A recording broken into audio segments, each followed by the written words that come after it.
Hey, welcome. We are going to talk about naming your creative business. This is something that a lot of creatives struggle with. They don't know, should they choose an agency name? Should they use their name? Should they brand themselves as a freelancer? All that kind of stuff is rattled around inside of creative entrepreneurs' heads. So let's talk about it in this lesson. Naming your creative business. What should you do? Should you use your own name or should you use an agency name? That's usually the big conundrum. So let's dig into that. This can be super successful. I don't know Aaron Draplin.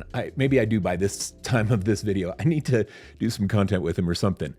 He's got a great audience. He's a super great designer and I love his freaking brand.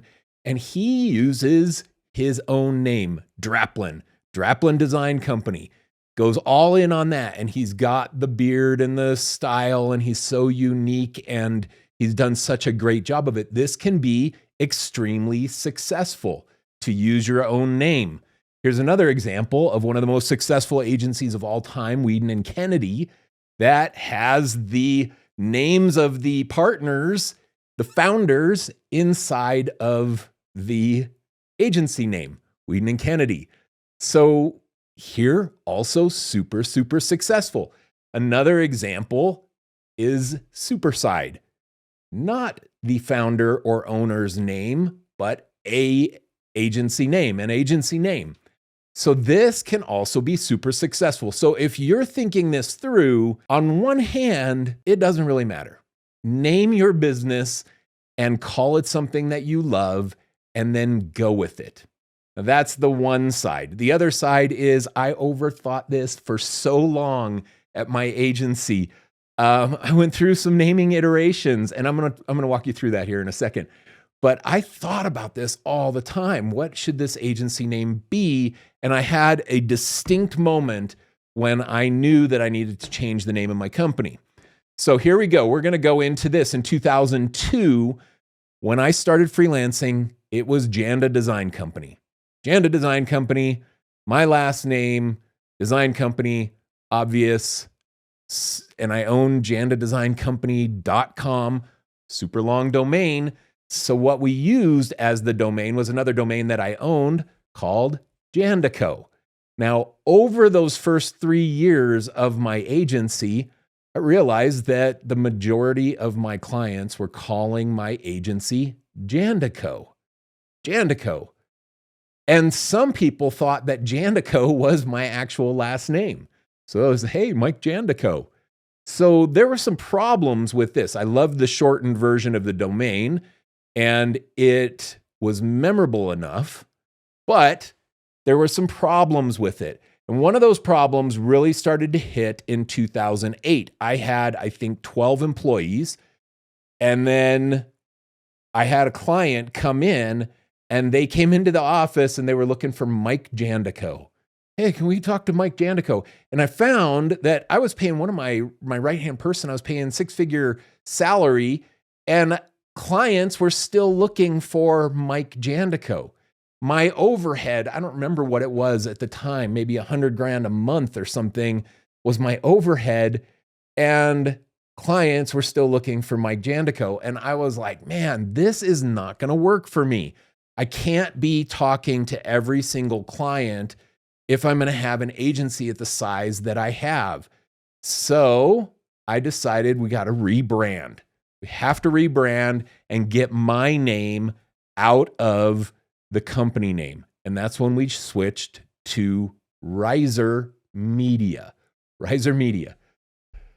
I own that domain, Riser Media. I hate this name. I hate Riser Media. I hate it. This was at the very end of 2008, maybe November or December or something, that we launched this rebrand. And I look at this logo now, and it's totally embarrassing to me. What the heck? It's so embarrassing. I can barely look at it anymore. In fact, I'm going to skip next to it. The next version of the logo was 2010, early 2010. This ugly logo lasted a year, and Riser Media lasted a year before we rebranded as just Riser. Everybody was calling us Riser. It was an opportunity to redesign the logo and redesign the brand. And in 2010, the recession started to soften on my agency and we started to get bigger numbers again. And so it was like this renewed energy to scale my business and to kind of get us back on track after that global recession hit. So we rebranded as Riser in 2010. In 2015, I sold my agency to an agency called Eli Kirk. And Eli Kirk, the two founding partners, this was their middle names. The middle name of one was Eli and the middle name of the other was Kirk. So they branded as Eli Kirk Agency using their names, as you can see. And then when we added Riser to the mix, it became EKR, Eli Kirk Riser. And that agency, I think they just now rebranded and abandoned the EKR name. And this was 10 years ago that we branded it that. And I left there in 2018. So they were still using the name for all of that time. Okay, so that's my naming history of my agency. Sometimes people are like afraid to rebrand or rename their business because you've already taught your name to all of your clients and they already know, and oh no, they're not going to remember who my agency is or anything, and I'm going to lose my brand memorability from my clients. And I was nervous about that in 2008 when we did this rebrand to Riser. What I found is that it was no big deal at all. The clients quickly accepted it. We started answering the phone, Riser Media, this is so-and-so.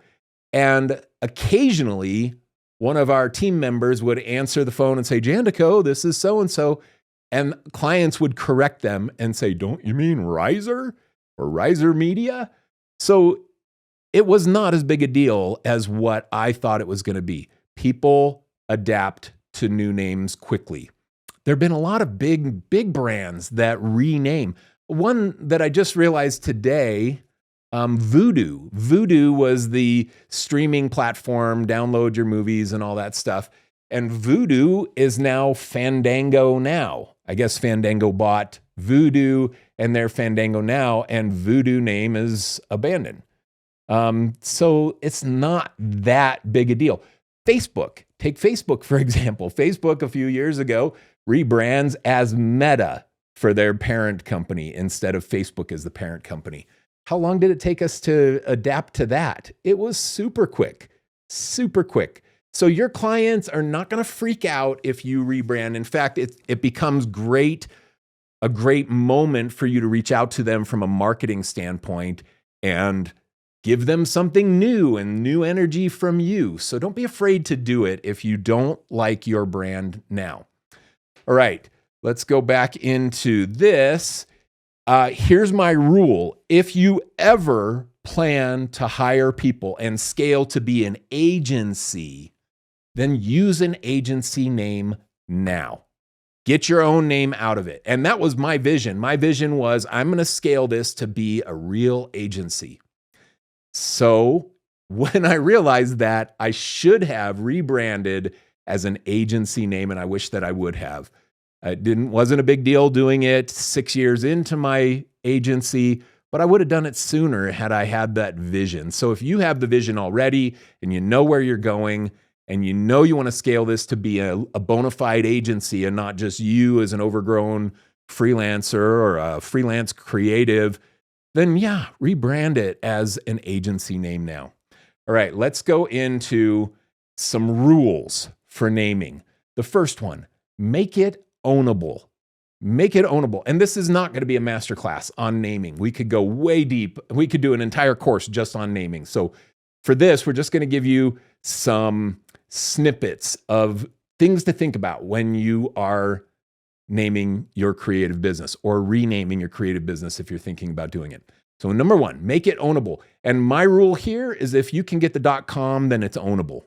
So look for the .com first. If the .com is not available, then bail. I believe that I'm creative enough to find a .com that's available using some of the techniques that I'm going to show you here in a second. The next rule, make it spellable. Do not call your creative business flubimeister.com. Oh, we're Flubimeister. And then every time for the rest of time, you have to spell it for your potential client or client. Every time you say it. What was that? So make it spellable. Make it spellable. Make it short-ish. And I would say make it short, but memorable trumps short. So you can have a longer domain like Locomotive Creative or locomotiveagency.com. Locomotive, that is a long title or a long name. You throw agency on the end so you can own the domain. Locomotive Agency, it's really long, but it's memorable. So it doesn't check the box of being short-ish, but it is a memorable name, so you might get away with it, or you probably can get away with it. All right, the next one, make it have meaning. And meaning does not have to be some deep, like rocket ship creative or something, because we help our clients get to the moon. You don't have to be quirky like that and cheesy, but you can find something that has meaning. Like if you love bobbleheads, I'm a bobblehead fan. I could call an agency Bobble. Bobble. Oh, why'd you name your agency Bobble? Well, because I love bobbleheads. I have a huge collection of bobbleheads. That's enough meaning for me. So it can be just something that resonates to the meaning, a meaning to you. So when somebody says, why did you name it this? Give them a reason, like a legitimate reason that you care about the name. All right, next, make it memorable. Make it memorable. Did we already have that? Make it memorable. No, we did make it ownable. So make it memorable. Make it something that people can remember. This gets us to be a problem when you have something super generic and you're like, oh, was that Vista Health or Vista Medical, or what was the Vista? What was it? You're using kind of a generic term. It becomes difficult to remember. Other things that aren't memorable are like random acronyms. EKR. Now that one I feel like is somewhat memorable as EKR because it rolls off the tongue. But if you are like ZJC or something, you're gonna have to brand it a lot to try and make it memorable, especially if your domain is something like ZJC-M-creative.com or something where you're just having to always fight with that. So try and find something memorable. And this goes to the short-ish advice where you try and find it short enough that it can be memorable as well. All right, make it unique. We're going to get into this here in a second. You can make it unique by adding adjectives, which also helps you make it memorable and make it spellable and make it available, ownable, all those things. Okay, so let's take this example, Jetpack. You decide, I'm going to name my agency Jetpack. Super cool, because jetpacks, they take us off and they help us get to the next destination. That's the idea. Yeah, super cool. So you think, I'm going to name my agency Jetpack. And then you look on the first page of Google results and you find that there is Jetpack Agency. There is a product called Jetpack for agencies and pros. It's a WordPress partner program. There is Jetpack Advertising, and there's Jetpack Marketing. So all of a sudden, I would say to you, do not choose Jetpack. But you love the idea of taking off and flying and helping your clients fly, or whatever that idea you had to call it Jetpack. That's what you're trying to accomplish. So let's add an adjective to it.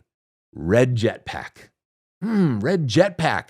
Now who are we competing against? If we go to the first page of Google and we look up Red Jetpack, there is no creative agency that competes for Red Jetpack. You are now in a competition of one, but you're competing against things that already exist, like an actual Red Jetpack, like here, but you're not competing against all of the other agencies called Jetpack out there. While I was looking up Red Jetpack, I stumbled on this one. So this this will be an example here for you, but jelly design. Jelly design could be cool. You love jelly, so you're going to name your agency Jelly, and jelly, it goes with the flow or whatever. And then this agency that I found was bigredjelly.com. That's what they decided on. So you've got jelly design, and then I'm telling you to add a definer to it. So you say big jelly design. You're adding a definer there. And then you go here and say, but big jelly design, I can't get the domain. Somebody already has it. So let's call it Big Red Jelly. And now all of a sudden you have a domain that's ownable. It's spellable. It's memorable, arguably more memorable than the other versions that were more generic. A lot of agencies do this. Here's one called Dogs Design. Oh, because I love dogs. That's the idea. I love dogs, so I'm going to name my agency Dogs Design. Dogs Design. Well, Dogs Design, a little generic, so let's call it Dogs Agency. Still generic, but I love dogs so much. I really want to name my agency something with dogs.